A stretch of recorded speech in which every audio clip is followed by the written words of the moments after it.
Let's mic चुनावी यात्रा। Record voting, तेज चुनावी टकराव और अब मुद्दों की जंग अपने चरम पर। बंगाल हो या तमिलनाडु, बीजेपी इस बार सिर्फ चुनाव नहीं लड़ रही बल्कि मजबूत किलों को भेदने की कोशिश कर रही है। तो सवाल है, किन मुद्दों के सहारे बीजेपी ने लड़ाई खड़ी की है? क्या ये मुद्दे वोट में बदल पाएंगे? आज की चुनावी यात्रा में इसी सियासी रणनीति का पूरा विश्लेषण। नमस्कार, लेट्स माइक में आपका स्वागत है। चुनावी यात्रा के साथ मैं राखी जैन। पश्चिम बंगाल और तमिलनाडु दोनों राज्यों में 2026 के विधानसभा चुनाव अब सिर्फ वोटिंग तक सीमित नहीं हैं, बल्कि ये पूरी तरह मुद्दों की लड़ाई में बदल चुके हैं। 23 अप्रैल को दोनों राज्यों में हुए मतदान ने साफ कर दिया कि जनता की भागीदारी रिकॉर्ड स्तर पर है। तमिलनाडु में 85% से ज्यादा और पश्चिम बंगाल के पहले चरण में 92% से ज्यादा मतदान इस बात का संकेत है कि मतदाता इस बार ज्यादा सजग, ज्यादा सक्रिय और ज्यादा निर्णायक भूमिका में हैं।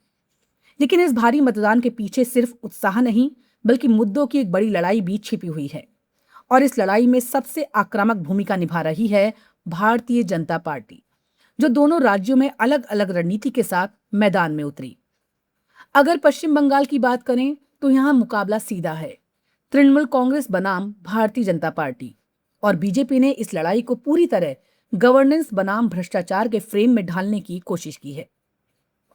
बीजेपी लगातार ममता बनर्जी सरकार के पिछले 15 साल के कार्यकाल को निशाने पर ले रही है। शिक्षक भर्ती घोटाला, कोयला घोटाला, पशु तस्करी जैसे मामलों को बड़े पैमाने पर उठाया गया। इन मुद्दों को सिर्फ भाषणों तक सीमित नहीं रखा गया, बल्कि गांव-गांव, बूथ-बूथ तक पहुंचाया गया है, ताकि एक धारणा बनाई जा सके कि सत्ता में भ्रष्टाचार गहराई तक फैला हुआ है। इसके साथ ही कट मनी का मुद्दा भी बीजेपी के लिए बड़ा हथियार बना है। पार्टी का आरोप है कि सरकारी योजनाओं का लाभ लेने के लिए आम लोगों से अवैध वसूली की जाती है। ये मुद्दा खासकर ग्रामीण इलाकों में प्रभाव डालने वाला माना जा रहा है, जहां लाभार्थी योजनाएं बड़ी भूमिका निभाती हैं। लेकिन सिर्फ भ्रष्टाचार ही नहीं, बीजेपी ने कानून व्यवस्था को भी एक बड़ा चुनावी मुद्दा बनाया है। पार्टी का दावा है कि राज्य में राजनीतिक हिंसा, चुनावी टकराव और अपराध की घटनाएं लोकतंत्र के लिए खतरा बन चुकी हैं। बंगाल में लोकतंत्र खतरे में है, ये लाइन बीजेपी के लगभग हर बड़े नेता के भाषण में सुनाई दे रही है।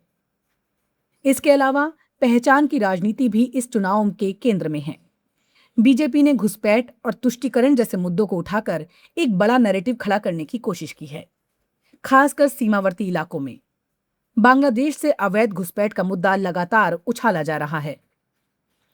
दूसरी तरफ अगर तमिलनाडु की बात करें तो यहां बीजेपी की रणनीति पूरी तरह अलग नजर आती है। यहां वो अकेले नहीं, बल्कि एआईएडीएमके के साथ गठबंधन में चुनाव लड़ी।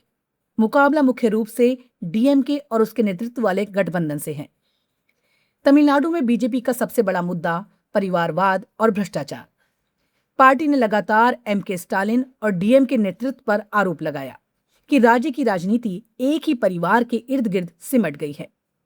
इसके साथ ही बीजेपी ने सॉफ्ट हिंदुत्व की रणनीति भी अपनाई है। मंदिर प्रबंधन, धार्मिक संस्थानों में कथित हस्तक्षेप और हिंदू आस्था से जुड़े मुद्दों को लगातार उठाया जा रहा है। हालांकि ये रणनीति बहुत आक्रामक नहीं, बल्कि संतुलित तरीके से पेश की जा रही है, क्योंकि तमिलनाडु की राजनीति परंपरागत रूप से द्रविड़ विचारधारा से प्रभावित रही है। भाषा और शिक्षा भी यहाँ बड़े मुद्दे बनकर उभरे हैं। बीजेपी ने नीट परीक्षा, हिंदी बनाम तमिल भाषा विवाद और शिक्षा व्यवस्था को लेकर डीएमके सरकार को घेरने की कोशिश की। इसके साथ ही विकास, इंफ्रास्ट्रक्चर और केंद्र सरकार की योजनाओं को भी चुनावी विमर्श का हिस्सा बनाया गया है।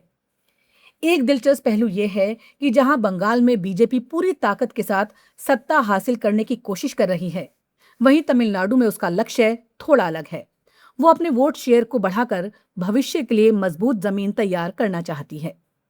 दोनों राज्यों में बीजेपी की रणनीति को अगर एक साथ देखा जाए तो एक बात साफ नजर आती है, पार्टी स्थानीय मुद्दों को राष्ट्रीय नैरेटिव के साथ जोड़ने की कोशिश कर रही है। बंगाल में भ्रष्टाचार प्लस पहचान प्लस सुरक्षा और तमिलनाडु में परिवारवाद प्लस विकास प्लस सांस्कृतिक पहचान, यानी हर राज्य में मुद्दे अलग हैं, लेकिन लक्ष्य एक ही है, सत्तारूढ़ दलों को चुनौती देना और खुद को एक मजबूत विकल्प के रूप में स्थापित करना। अब बड़ा सवाल यही है, क्या ये मुद्दे वोट में बदल पाएंगे? रिकॉर्ड वोटिंग ये जरूर संकेत देती है कि जनता बदलाव चाहती है या अपने समर्थन को मजबूत करना चाहती है, लेकिन ये तय करना आसान नहीं है कि ये लहर किसके पक्ष में जाएगी। 4 मई को जब नतीजे आएंगे तब साफ होगा कि बीजेपी की ये आक्रामक रणनीति कितनी सफल रही और क्या वो बंगाल और तमिलनाडु के मजबूत किलों में सेंध लगा पाई या नहीं। चलिए अब बात करते हैं एसआईआर, वोटिंग डेटा और डेटा स्कैम, आखिर सच क्या है। पश्चिम बंगाल विधानसभा चुनाव के पहले चरण की वोटिंग के बाद एक सियासी बहस ने जन्म लिया है और ये बहस वोटिंग मशीनों या बूथ हिंसा की नहीं बल्कि डेटा की है। पहले चरण में 16 जिलों की 152 सीटों पर मतदान हुआ और रिकॉर्ड स्तर पर वोटिंग देखने को मिली। लेकिन जैसे ही मतदान प्रतिशत सामने आया, टीएमसी ने सीधे इलेक्शन कमीशन ऑफ इंडिया पर सवाल खड़े कर दिए। टीएमसी का आरोप है कि चुनाव आयोग वोटर लिस्ट और मतदान के आंकड़ों में पारदर्शिता नहीं बरत रहा। पार्टी के मुताबिक स्पेशल इंटेंसिव रिवीजन यानी एसआईआर के दौरान पूरे राज्य में करीब 90 लाख मतदाताओं के नाम हटाए गए। लेकिन जब पहले चरण की 152 सीटों के आंकड़े सामने आए तो वहां सिर्फ लगभग 18 लाख नाम कटे दिखे। यहीं से विवाद शुरू होता है। टीएमसी का तर्क है, अगर पूरे राज्य में 90 लाख नाम हटे हैं और पहले चरण की सीटों पर सिर्फ 18 लाख नाम घटे हैं, तो क्या बाकी 72 लाख नाम दूसरे चरण की 142 सीटों से हटाए गए हैं? पार्टी का कहना है ये गणित तार्किक नहीं है और इससे डेटा में गड़बड़ी की आशंका पैदा होती है। पार्टी के राष्ट्रीय प्रवक्ता साकेत गोखले ने इसे डेटा स्कैम करार देते हुए सवाल उठाया, चुनाव आयोग पहले चरण में मतदान करने वाले कुल मतदाताओं की पूरी जानकारी क्यों साझा नहीं कर रहा।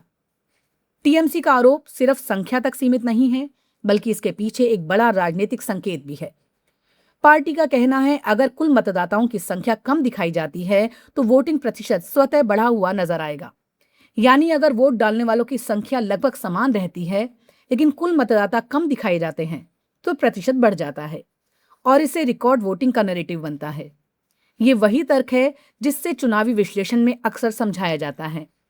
मान लीजिए 100 में से 70 लोगों ने वोट दिया तो टर्नआउट 70% होगा, लेकिन अगर कुल मतदाता घटकर 85 रह जाएं और वोट देने वाले फिर भी 70 हों तो टर्नआउट 82% से ज्यादा दिखेगा। टीएमसी का आरोप है कि इसी तरह के गणित के जरिए अभूतपूर्व वोटिंग का माहौल बनाया जा रहा है, जिससे ये संदेश जाए कि राज्य में सत्ता विरोधी लहर है। हालांकि इस पूरे विवाद को समझने के लिए दूसरी तरफ भी देखना जरूरी है। चुनाव आयोग के अनुसार एसआईआर प्रक्रिया का उद्देश्य वोटर लिस्ट को अपडेट करना होता है, जिसमें मृत, डुप्लीकेट या स्थानांतरित मतदाताओं के नाम हटाए जाते हैं। ये एक नियमित प्रशासनिक प्रक्रिया है जिसे चुनाव से पहले लागू किया जाता है ताकि मतदाता सूची अधिक सटीक हो सके। ये भी संभव है कि जिन क्षेत्रों में पहले चरण में मतदान हुआ वहां अपेक्षाकृत कम नाम हटाए गए हों और दूसरे चरण के क्षेत्रों में अधिक। लेकिन जब तक विस्तृत सीट दर सीट डेटा सार्वजनिक नहीं होता तब तक इस पर पूरी तरह स्पष्ट निष्कर्ष निकालना मुश्किल है। यही कारण है कि ये विवाद सिर्फ आंकड़ों का नहीं बल्कि विश्वास का बन गया है। टीएमसी इस मुद्दे को चुनावी नैरेटिव में बदलने की कोशिश कर रही है। वो ये संदेश देना चाहती है कि वोटर लिस्ट में छेड़छाड़ लोकतंत्र के लिए खतरा है, खासकर ऐसे समय में जब पहले ही एसआईआर को लेकर राज्य में राजनीतिक बहस चल रही है। ये आरोप और ज्यादा संवेदनशील हो जाता है। दूसरी तरफ बीजेपी और उसके सहयोगी इस पूरे मुद्दे को खारिज करते हुए कहते हैं कि ज्यादा वोटिंग का मतलब है कि जनता बदलाव चाहती है। उनके लिए यह हाई टर्नआउट एक सकारात्मक संकेत है। यानी एक ही डेटा, दो अलग अलग राजनीतिक व्याख्याएं। अब बड़ा सवाल यही है कि इस डेटा विवाद का चुनाव पर क्या असर पड़ेगा। विशेषज्ञ मानते हैं कि आम मतदाता के लिए ये मुद्दा उतना सीधा नहीं है। वो ये समझने की कोशिश करेगा, क्या उसका नाम वोटर लिस्ट में है, क्या उसे वोट देने में कोई परेशानी हुई और क्या चुनाव निष्पक्ष हो रहा है। अगर ये भरोसा बना रहता है तो डेटा विवाद सीमित असर डाल सकता है, लेकिन अगर ये धारणा बनती है कि वोटर लिस्ट या आंकड़ों में गड़बड़ी है तो ये चुनाव की विश्वसनीयता पर बड़ा सवाल खड़ा कर सकता है। इसलिए बंगाल का चुनाव अब सिर्फ वोट डालने तक सीमित नहीं रहा, ये भरोसे, आंकड़ों और नैरेटिव की त्रिकोणीय लड़ाई बन चुका है। और दूसरे चरण की वोटिंग से पहले यह विवाद और भी तेज हो सकता है, क्योंकि अब सिर्फ सीटों की नहीं बल्कि डेटा की सियासत भी दांव पर है। चुनावी यात्रा में आज के लिए बस इतना ही। जुड़े रहिए लेट्स माइक के साथ। नमस्कार। आप सुन रहे थे let's mind more than radio. Follow कीजिए हमें हमारे सोशल मीडिया प्लेटफॉर्म्स पर।